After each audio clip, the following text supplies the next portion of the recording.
নমস্কার বন্ধুরা, সম্বাস কুকিংয়ে আপনাদের স্বাগত। আজকে আমি তৈরি করব ভাটুরে তৈরি করার জন্য এখানে আমি 1 বাটি ময়দা নিয়ে নিয়েছি। ময়দার 4 ভাগের 1 ভাগ এখানে আমি সুজি নিয়ে নিয়েছি। চলুন দেখে নেওয়া যাক আমি কিভাবে ভাটুরে তৈরি করি। প্রথমে আমি বাটির মধ্যে ময়দাটা নিয়ে নেব, তারপর সুজিটা নিয়ে নেব, দিয়ে দেবো 1/2 চামচ মতো চিনি, অল্প পরিমাণ মতো নুন, আর দিয়ে দেবো অল্প করে তেল, আর 1 চামচের 4 ভাগের 1 ভাগ দিয়ে দেবো ইনো। দিয়ে সব কিছু আমি ভালো করে মিশিয়ে নেব।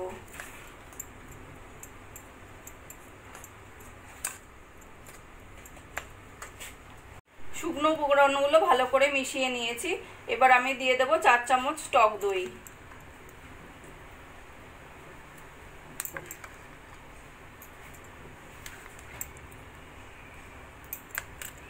এবার টক দইটাও ভালো করে মিশিয়ে নেব ময়দার সঙ্গে।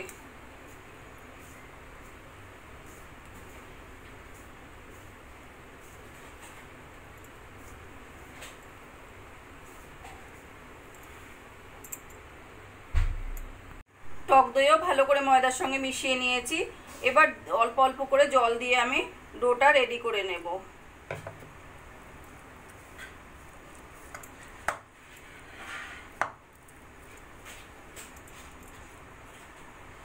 অল্প অল্প করে জল দিয়ে সফট ডোটা আমি রেডি করে নিয়েছি।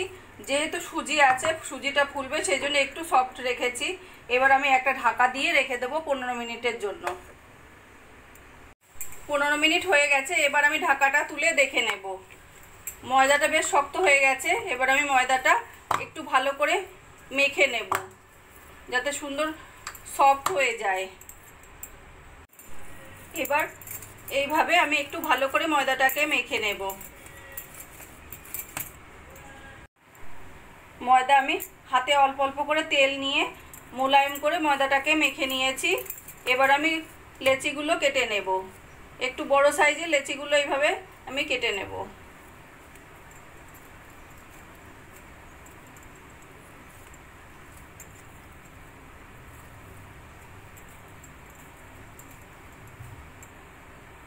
এক বাটি ময়দা থেকে আমার 7টা লেচি হয়েছে।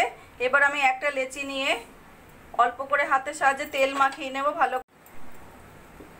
একটা লেচি নিয়ে এইভাবে হাতের সাহায্যে একটু তেল মাখিয়ে নিয়ে এবার আমি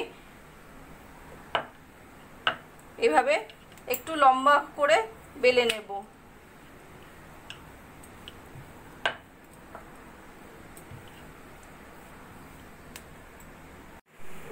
এদিকে আমাদের তেলটা সুন্দর গরম হয়ে গেছে। এবার আমি একটা একটা করে ভেজে নেব।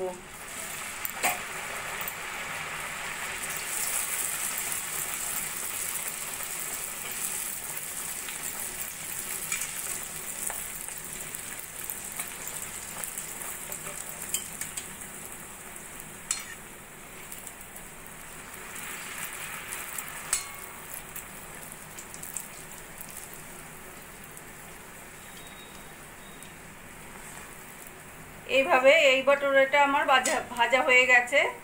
এটা এবার আমি তুলে রাখবো। একইভাবে আমি আরেকটাও ভেজে নেব।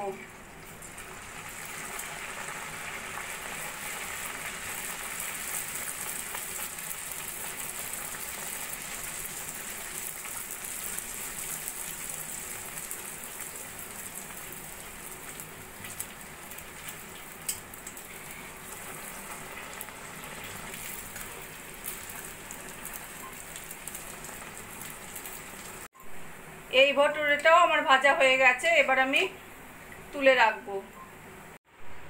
ছোলে ভাটুরে তৈরি আমার কমপ্লিট হয়ে গেছে। আমার এই রেসিপিটা যদি ভালো লাগে আপনারা বাড়িতে বানিয়ে দেখতে পারেন। গরম গরম খেতে অসাধারণ লাগবে। আর কমেন্ট করে জানাবেন কেমন লাগলো। প্লিজ লাইক, শেয়ার ও সাবস্ক্রাইব করবেন।